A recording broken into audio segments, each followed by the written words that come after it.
Hello dear students, this is your social science video and today we are going to start chapter 7 of class 6th geography book.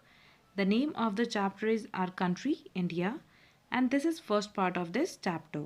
So basically this chapter is all about India, in which we will study about the locational setting of India, India's neighboring countries, political and administrative divisions of our country India, states and capitals, union territories, and physical divisions. As you all know that India is a land of different physical features.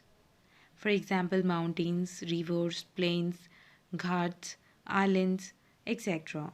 So India is bounded by different landforms from different sides. In the north, it is bounded by Himalayas. In the west, it is bounded by Arabian Sea. In the east, it is bounded by Bay of Bengal, and at the end, in the south, it is bounded by Indian Ocean. Now let us talk about some important points about India. First one is the area of India. India has an area of about 3.28 million square kilometers. That means we stand after 7 countries in terms of area.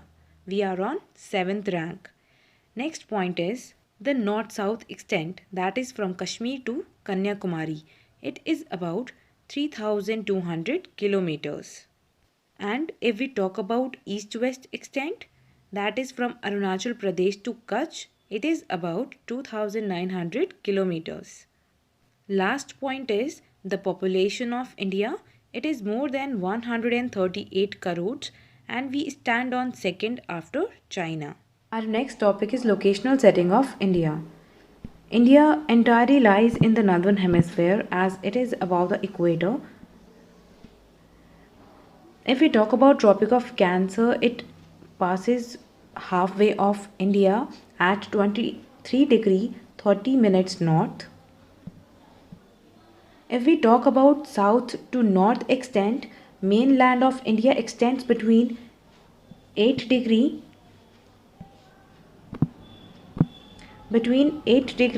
4 minutes north to 37 degree 6 minutes north latitudes. These are latitudes, right? So this extent is from 8 degree 4 minutes north to 37 degree 6 minutes north. Why north is used? Because it is above the equator. That means we are in the northern hemisphere. That's why we have used north with both the degrees. From west to east.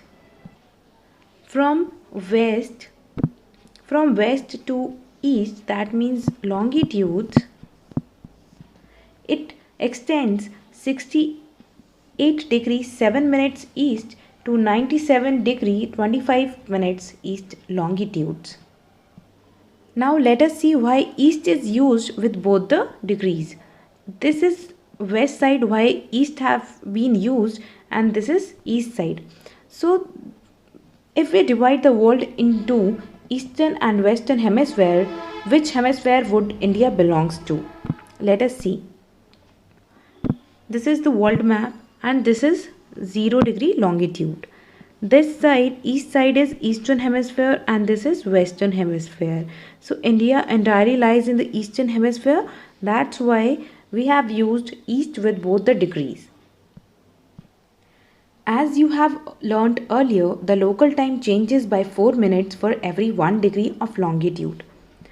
Longitude की अगर हम बात करें, longitude जैसे जैसे पास होता है तो 4 मिनट्स ईच डिग्री पे इंक्रीज होती है. So the sun rises about 2 hours earlier in the east than in the west. So you have already read that this local time of longitude has been taken as Indian Standard Time, that is 82 degree 30 minutes east, and this is called Standard Meridian of India also. And this meridian is used to fix the time gap between the different places in the same country. Now let us talk about India's neighboring countries. There are 7 countries that share land boundaries with India, and the countries are Afghanistan, Pakistan, China, Nepal, Bhutan, Myanmar and Bangladesh. Island neighbors, or you can say island neighboring countries, are Sri Lanka and Maldives. Sri Lanka is separated from India by the Park Strait. Hope you have understood this part of the chapter. Thank you.